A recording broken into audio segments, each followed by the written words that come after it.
প্রিয় শৌখিন ছাদবাগানী বন্ধুরা, বৈশাখের এই শুভ্র সকালে আপনাদের সকলকে আমার শৌখিন ছাদবাগান ইউটিউব চ্যানেলে জানাই সাদর সম্ভাষণ। প্রিয় ভিউয়ার্স, আপনারা যারা ছাদবাগানে ফুল এবং ফল গাছ বসিয়েছেন, কেউ কেউ সবজিও বসিয়েছেন, প্রিয় ভিউয়ার্স, আজকে যে জিনিসটা আপনাদের সাথে শেয়ার করব সেটি হচ্ছে এই ফুল ফল এবং সবজির পাশাপাশি আমাদের একটি ছোট্ট বিষয় খেয়াল রাখলে পারিবারিকভাবে বেশ ভালো কিছু আমরা আশা করতে পারি। সেটি হচ্ছে এই যে দেখতে পাচ্ছেন, এটি আমার মালটা গাছ, এটি ভিয়েতনাম মালটা। এখানে 3টে মালটা ইতিমধ্যে আছে, দেখতে পাচ্ছেন 3টে। এই গাছটি আমার রয়েছে একটি 20 গ্যালন গ্রো ব্যাগে। এখন বিষয়টি হচ্ছে এই গাছটি কিন্তু আমার এই নিচের অংশের যে জায়গাটা সেটি কিন্তু উপরে উঠে গেছে। গাছটি একটু বড় হয়ে গেছে, এটি উপরে উঠে গেছে। এখন এই নিচের অংশের জায়গাটা কিন্তু আমার যথেষ্ট টবের উপরে ফাঁকা থাকছে। উপর দিকে আমি ফলন পাবো, নিচের অংশটা ফাঁকা আছে। এখানে কিন্তু আমি 2-4টে মরিচের চারা বসিয়ে দিতে পারি, যেমনটা আমি বসিয়েছি। তবে হ্যাঁ, অবশ্যই এখানে যে চারাগুলো দেখতে পাচ্ছেন, আমি সমস্ত চারাটা এখানে রাখবো না, এটিকে আমি আরেকটু ফাঁকা ফাঁকা করে দেব। অর্থাৎ এখানে যে 5টি চারা আছে, আমি 3টে চারা রেখে বা 2টি চারা রেখে বাকিটা তুলে ফেলবো, সেটা আমি অন্য কোনো টবে দিয়ে দেব। তো এখানে যে চারাগুলি দিয়েছি, ঠিক এভাবে আপনারা আপনাদের টবগুলোতে মরিচের চারা বসাতে পারেন। আর আমি এই চারাগুলো বসানোর আগে ঠিক এভাবে চারা তুলেছি। আপনারা দেখতে পাচ্ছেন আমি কিভাবে চারা তুলেছি। এই চারাগুলোকে তারপর আমি স্থানান্তর করব। প্রিয় ভিউয়ার্স, আমি আরও কিছু জায়গায় বসিয়েছি, যেমন এটি আমার একটি চায়না কমলা, ছোট ছোট ভ্যারাইটি।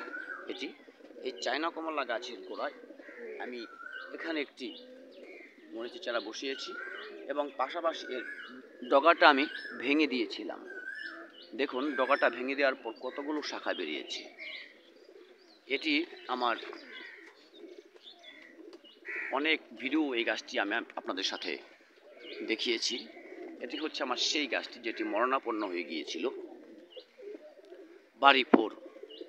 সেই বাড়িফোর গাছের এই টবটির মধ্যে আমি একটি মরিচের চারা বসিয়ে দিয়েছি। এভাবে আপনারা বিভিন্ন যেগুলো একটু বড় টব আছে সেগুলোর মধ্যে আপনারা 1টি বা 2টি করে মরিচের চারা বসিয়ে দিতে পারেন। তাহলে পারিবারিক চাহিদা মেটানোর দিকে বেশ সহায়ক হবে। ভিউয়ার্স, যেমন এখানে একটি গাছ দেখতে পাচ্ছেন, এটি হচ্ছে একটি কুমড়ো চারা। আমি এখানে কুমড়োর 2টো বীজ ফেলেছিলাম, 2টো বীজ থেকে 2টো চারা উঠেছে। একটি গাছ লতানো অবস্থায় আছে, বেড়ে গেছে যথেষ্ট, আর এটি কিন্তু খুব ছোট। যেহেতু আমার এই কমলা গাছের টবের মধ্যে এটি আছে, আমি এই ছোট চারাটিকে কিন্তু তুলে ফেলবো।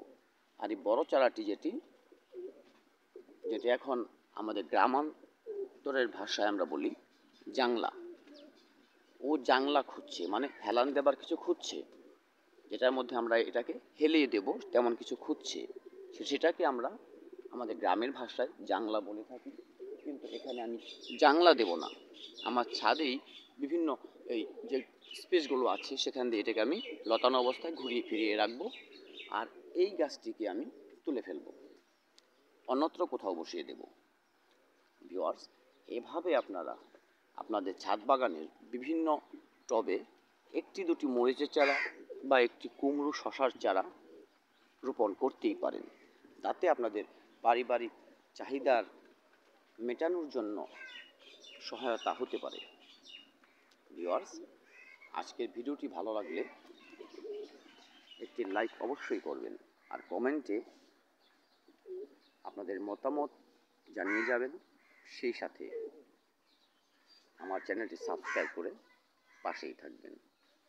অনুরোধ করছি পরবর্তী ভিডিওটা দেখার জন্য। হয়তো আমার এই ছোট্ট ছোট্ট ভিডিওগুলি আপনাদের জন্য কিছুটা হলেও কিছু কিছু বিষয়ে সহায়ক হতে পারে। ভিডিওটি দেখানোর জন্য সকলকে ধন্যবাদ। দেখা হবে আগামী ভিডিওতে নতুন কোনো বিষয়ে। ততদিন ভালো থাকবেন সবাই।